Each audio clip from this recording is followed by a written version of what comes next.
Before we get very far into our next story, we do have a warning for you tonight. What you're about to see and hear may not be suitable for children. Tonight, take a walk in their world. Transpicuous News, connecting the dots between the lines.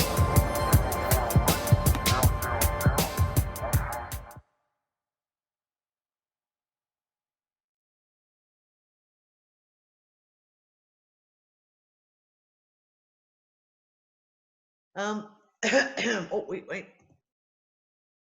So we're going to go to the story, the airplane story. Except that we'll make a little detour. Because while I was getting all the stuff about the crash in the Alps together yesterday, there was something a little interesting happened today. So we're going to skip by the Alps first. We're going to take a little jump over to Russia. Interesting little article comes out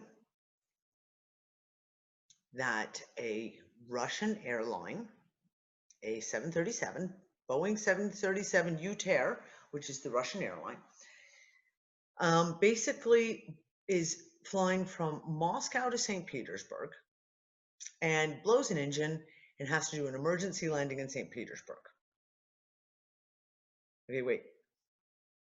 It did an emergency landing in St. Petersburg. Usually emergency landings mean talking about, landing in a different place. But they say that it was going to St. Petersburg.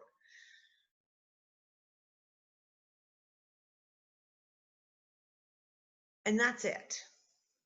Now, all the mainstream media that covered it used wonderful stock pictures of here we are. Look, here's the airplane. Where's my mouse? Oh, there we go. Look, there's the airplane. Look, it says UTair. It's a very corporate logo. They all used this type of picture. And the information on all of them is the exact same. It comprises of pretty much one paragraph. The flight was flying from Moscow to St. Petersburg. It blew an engine. They had to do an emergency landing.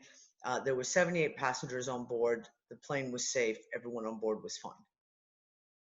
That's it. Until you actually go looking. See, I found out about this right after it happened. And this is a website that I guess listens to all the squawk going on the airlines. So they tweet out all the things that are happening as they are happening. Emergency update, flight requesting emergency landing at St. Petersburg with one engine left. And you have, there's the flight number, UT 369. Oh, but look at that plane. That doesn't look like a UTair plane, does it? Isn't that interesting? Here it is. Look over here. Look. Big letters on it says UN. And underneath here it says UT 369, United Nations.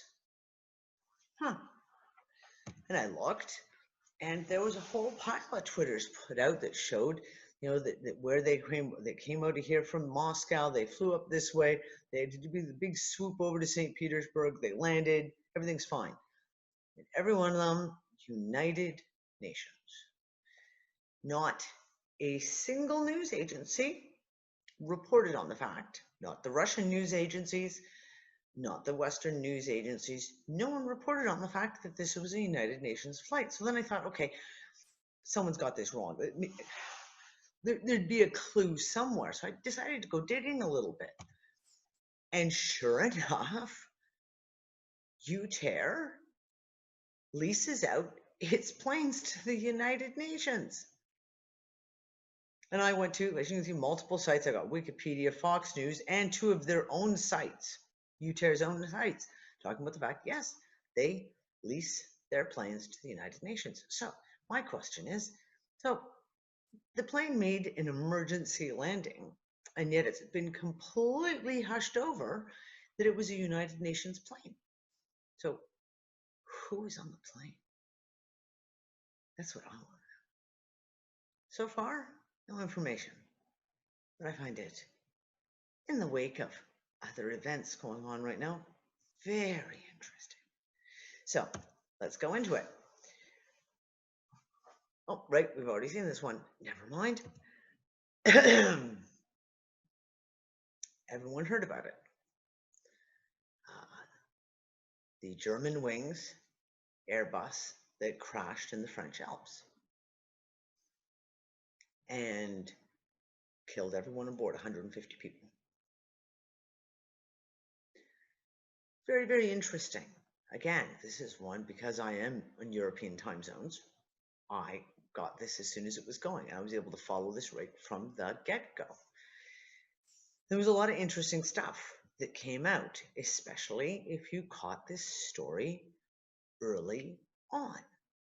Things that were said in the news reports that were then edited out and redacted, kind of wiped clean in some instances. Like some of them, they were like, they were using the eraser in a really big way with some of the original reports. So basically, this plane was flying from Barcelona to Düsseldorf, Germany. So Barcelona, Spain to Düsseldorf, Germany. The plane disappeared from the radar at 9:39 local time, 9:39 a.m. local time, having taken off at 8:55 a.m. from Barcelona.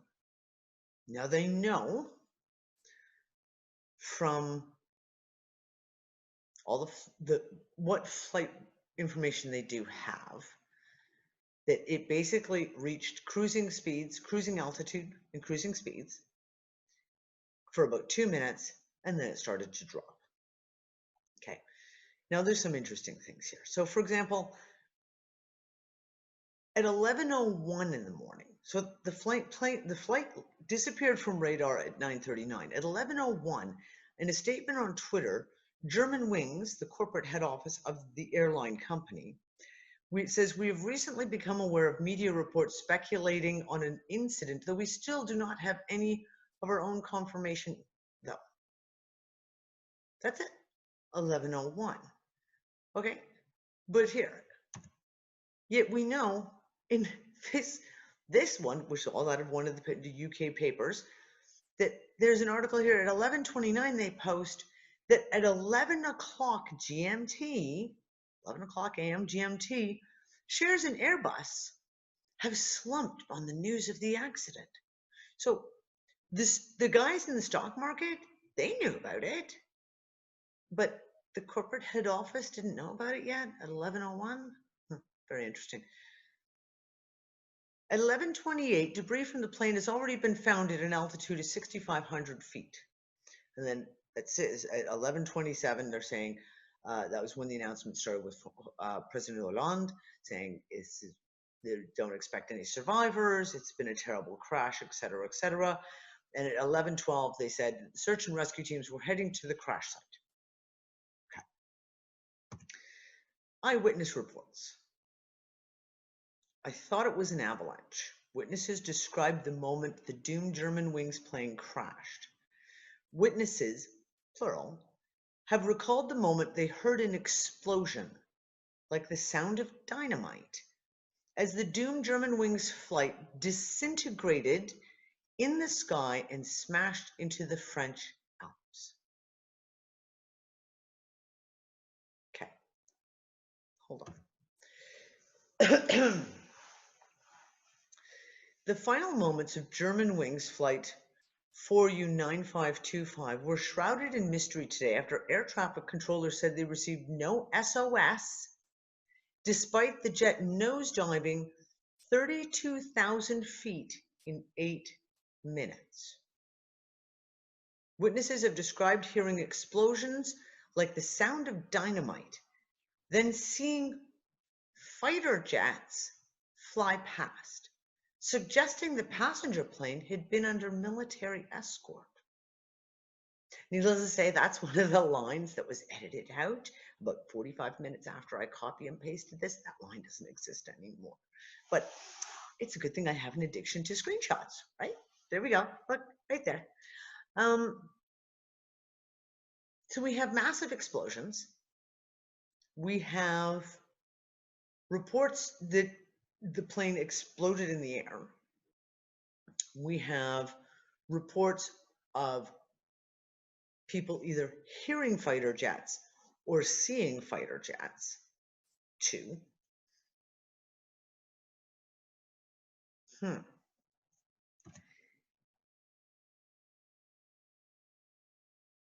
The first helicopter that located the wreck and the first 3 winched down onto the mountain with the mountain rescue gendarmes. He told the Telegraph, "We did reconnaissance today only. There is tons of debris, most of it little more than a few centimeters across. It is scattered all over the place. Very little was recognizable. There were no whole bodies, only parts." And later, one of the other reports said the largest body part they found was smaller than a briefcase. This is in an area of the Alps that is just very inhospitable. No one's up there for a damn good reason. It's sheer cliffs, it's frozen wasteland, and it's in an avalanche zone. Okay?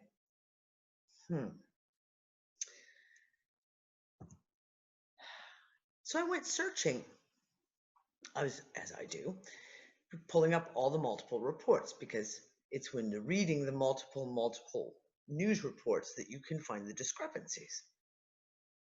So I'm doing a Google search, and I get looking at the basically things. Here we go. They're talking about they heard crashes, they heard about explosions. Okay, over here, well, down here again, witnesses have described hearing an explosion like the sound of dynamite. I thought it came from fighter jets.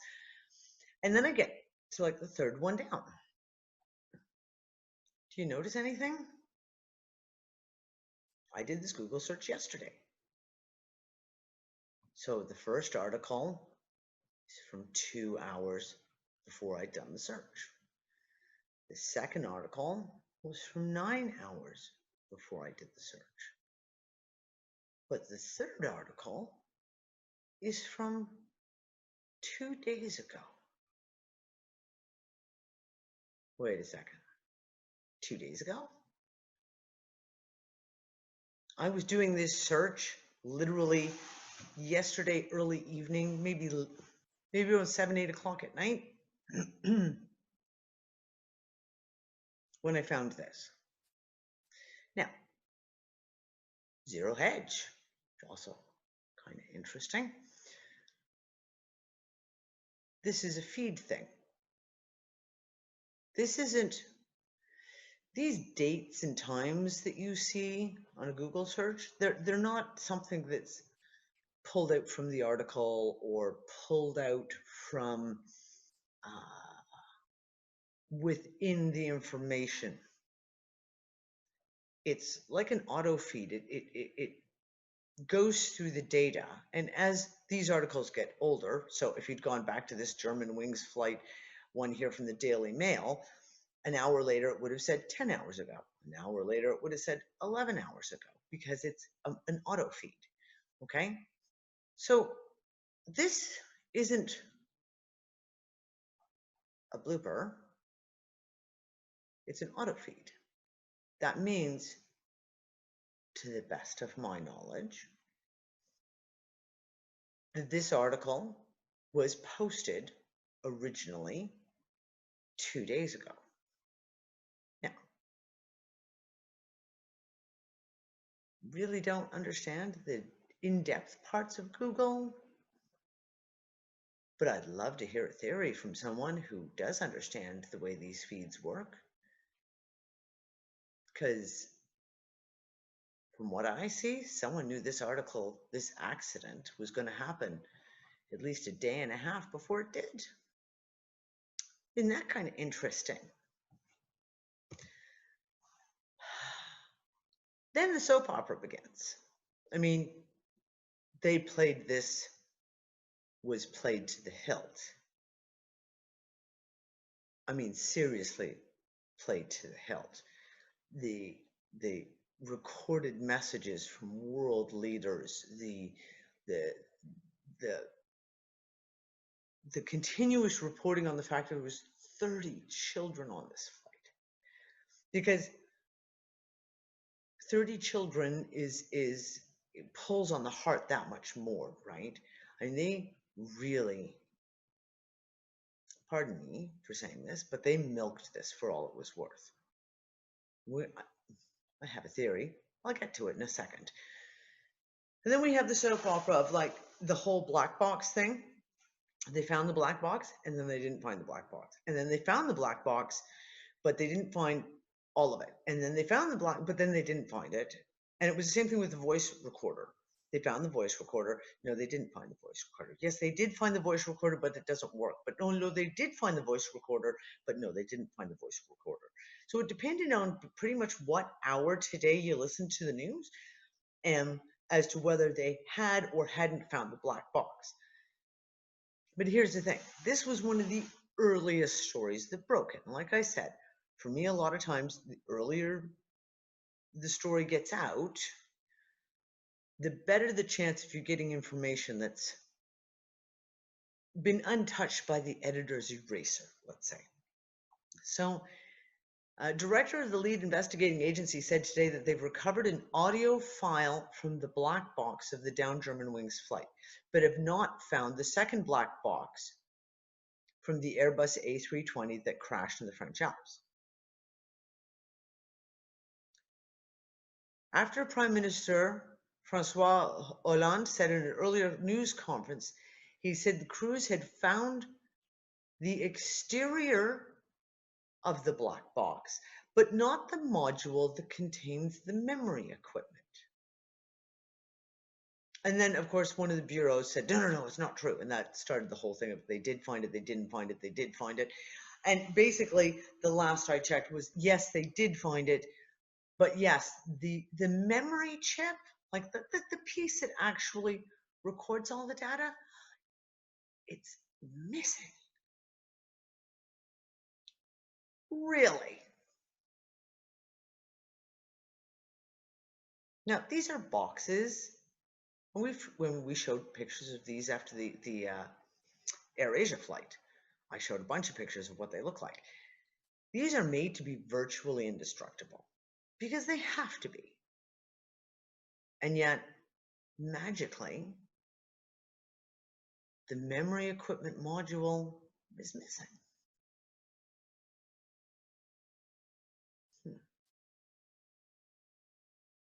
So, one of the things that we always look for, who's on the flight? And of course, the media played up the fact that there were a whole group of high school students were coming back from Spain. There was, little babies, there were children, there were moms with their kids, etc., etc.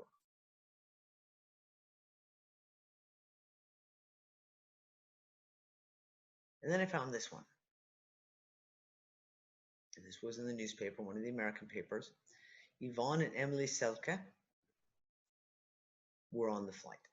They're presumed to have been on the flight. It hasn't been confirmed yet.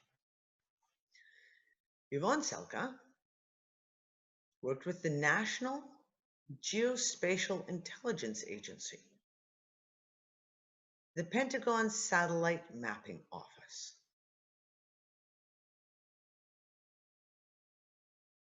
Now, we all know, as I always say, I don't believe in coincidences.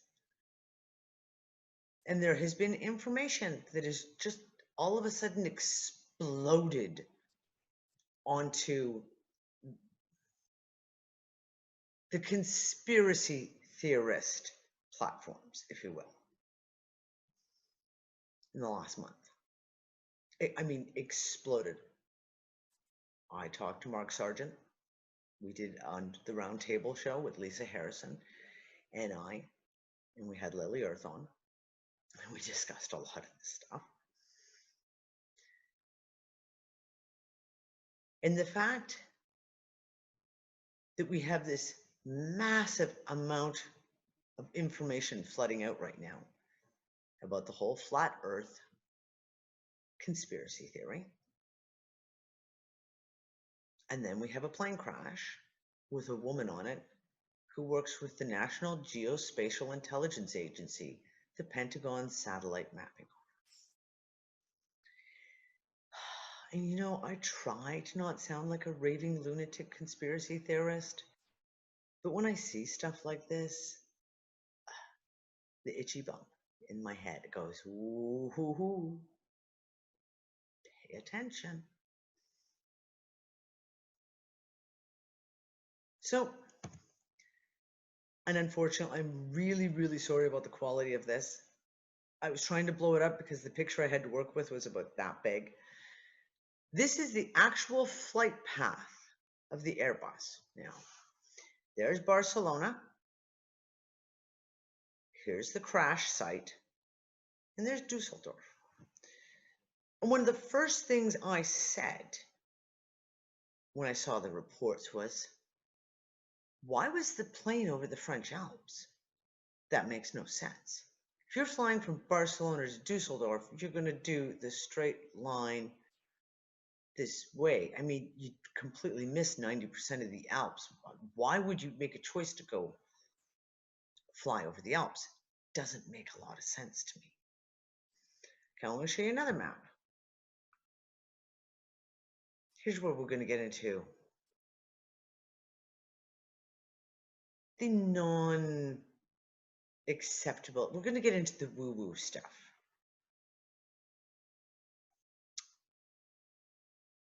Meulin-Revel is where the flight crashed in the French Alps. Right up here, 322 kilometers away, is CERN.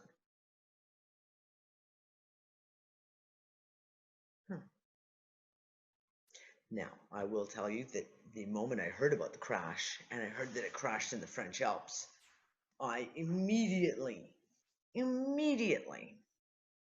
went to the CERN site to go get some updates and see what they were doing.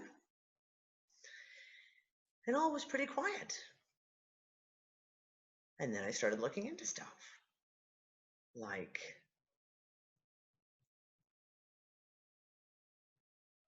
the flight, the airplane that crashed is an A320 Airbus. A, i.e. Alpha, 320, i.e. the third month, the 20th day, which would be March 20th, which was the solar eclipse, the blood moon, and the spring equinox. Now, the interesting part of this was, because I talked about this a little bit around the edges. You know, I don't usually get into the woo-woo stuff here on Transpicuous News, but this story calls for it.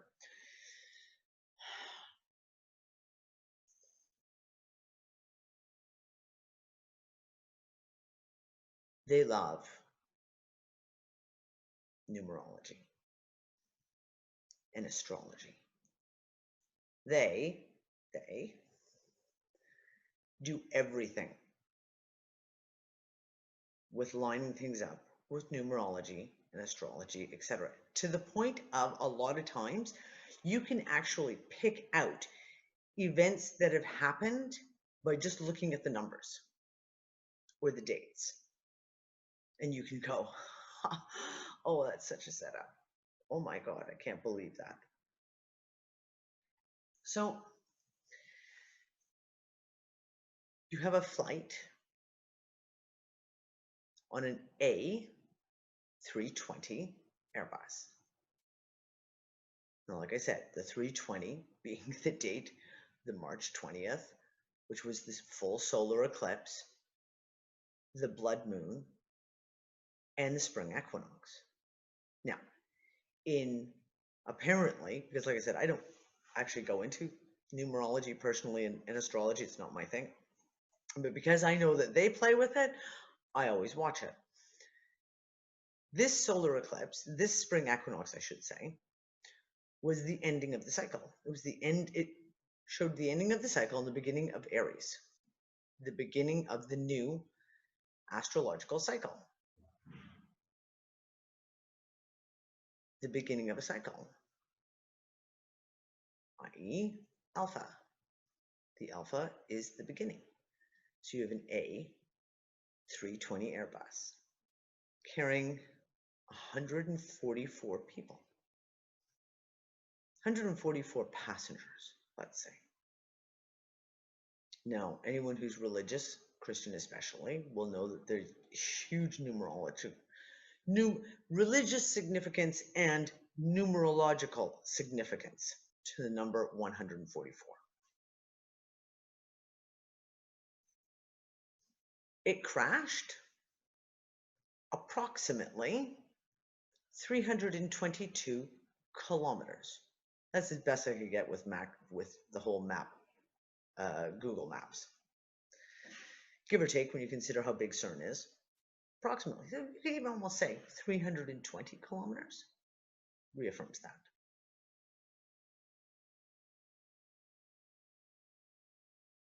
Now I want to show you something.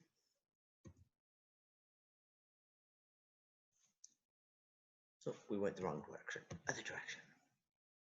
Right after the afternoon, approximately 2 hours after it went public about the crash, CERN announces that they've had an electrical fault. And they're not going to be able to fire up the Hadron Collider this week like they said they were, after all, because they had a problem. Just, a little electrical problem. So it's going to delay them for a while. I'm going to take you back in time for a second. And now we're really going to get into a little bit of woo-woo stuff. Back in November of 2009,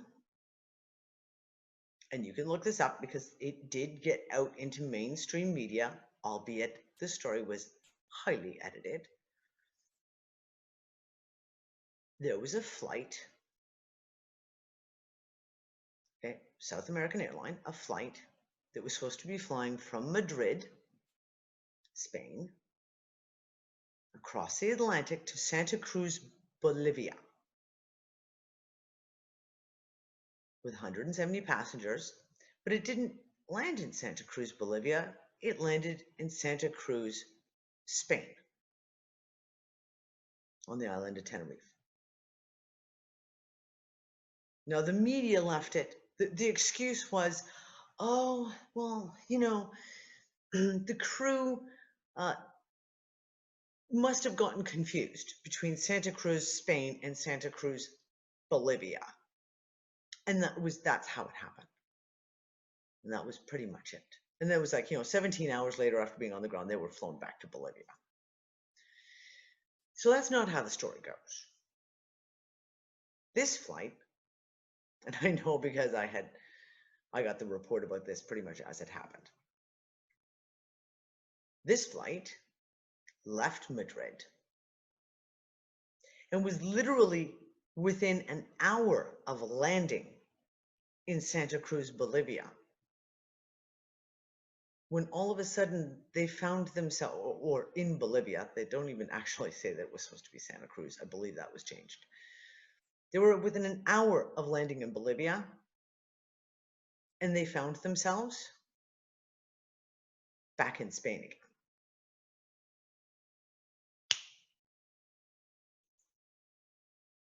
No explanation.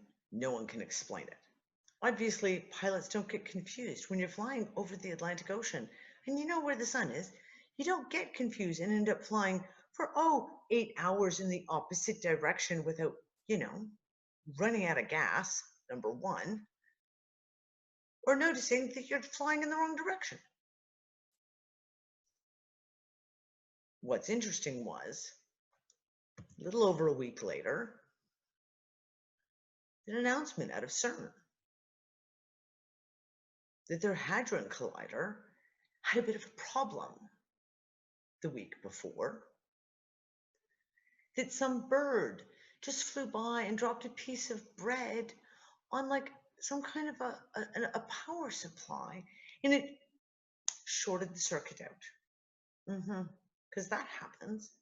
Apparently CERN builds things that have power supplies that a bird dropping a piece of bread can short it out.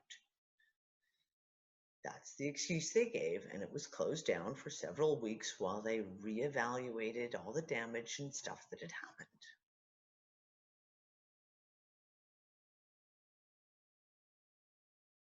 CERN is not what people think it is. And it's a tough one for me to talk about because some of my information comes from people who have told me, yeah, no, it's not what people think it is. And some of my information comes from other areas. Now, on the roundtable discussion on Monday night, we had Lily Arth on with Lisa Harrison, and we had Mark. Mark, your last name just went right out of my head. I'm a terrible person. We talked about, at one point of the show, which went on for 3 hours, by the way, we talked about CERN and what CERN is actually doing.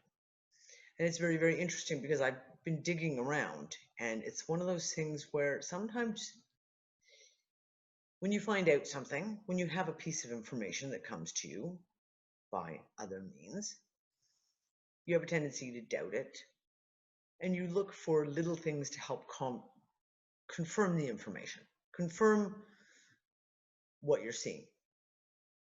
And in the last 2 weeks, I've stumbled upon several now websites that have talked about CERN and talked about the use of artificial intelligence that they are using in CERN. They do have AI. It's not even a question. That I've gotten confirmed from other, like, actual sources.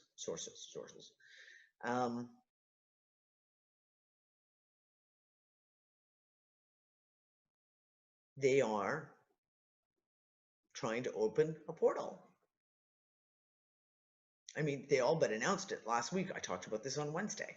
Like, holy crap, they're opening a portal to a parallel universe and going to let some of our gravity leak through. Now, there's a lot more to this. And Lily goes into, and we all have our own terminology, the way we define certain things when you're dealing with esoteric or consciousness issues. Words get kind of tough. Lily talks about the astral levels, that they are trying to reopen the portals to the astral levels.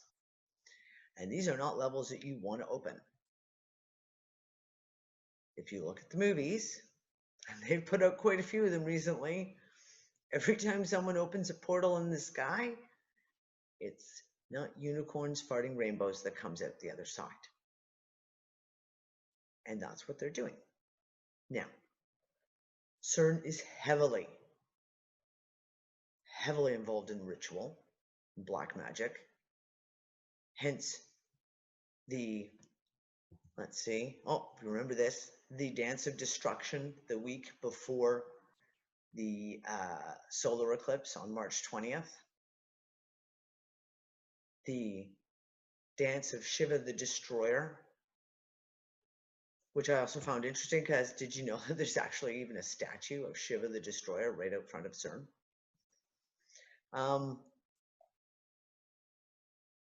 They're heavily into ritual and sacrifice. And when you're dealing with these levels, blood sacrifices are necessary, they believe. So when all of a sudden you have an airplane that loses radio, never once calls for a mayday, never calls for an SOS, never reports anything wrong, in a matter of 8 minutes falls from 36,000 feet to 6,500 feet and crashes into the side of a mountain, or was blown up before it crashed into the side of a mountain, or was blown up by the jets. Now there's also those who are talking about the remote control. I didn't find this out. Side note, the Airbus A320 has remote control capability still in it. i.e. someone can remotely control that plane from the ground. 144 people, passengers, from all over the world, I will add. Kind of eerily so. For a cheap hopper flight in Europe, there were people from North America, Central America, South America, Africa, Asia, a lot of people. And you have the numerological aspects, the A320, and it crashes 320-ish kilometers from CERN. And then CERN just happens to have a short that day, just like it did back in 2009. After, another plane did something totally, completely wiggy. They are definitely playing with stuff that we don't want them to be playing with. And it's not for the betterment of science. It is totally and completely about control. And I find it very interesting that actually one of the articles talked about CERN being used to create a hive consciousness. If you think about what's been buried in all the New Age rhetoric of like, oh, the astral realms are coming to save us. The ascended masters. And, all those kind of guys. And the whole, that consciousness of one. Yes, we will all have this one consciousness. Well, I don't know. You may, again, like I said, want to think twice about that. I'm pretty sure that the kind of one hive mind consciousness that they're trying to achieve, perhaps, with CERN, is not the kind of thing that brings you any closer to enlightenment or to source, as we say. As for the astral realms, yeah, I don't particularly like those divines, and I'm quite happy for them to stay locked away in their little realm.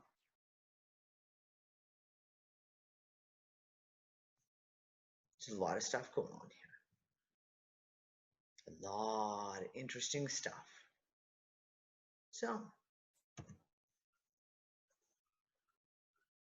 we have the BRICS trying to purportedly, supposedly, rescue the world, be the knight in shining armor. We have CERN about to try and open a portal to another dimension. Planes falling out of skies.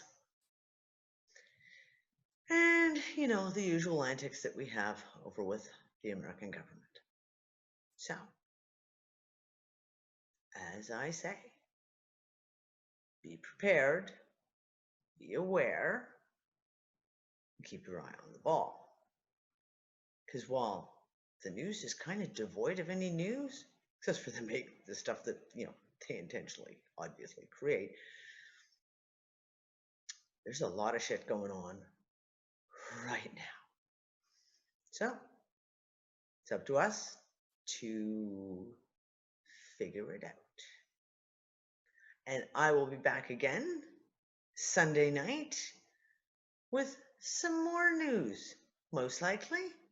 And until then, everyone have an awesome week.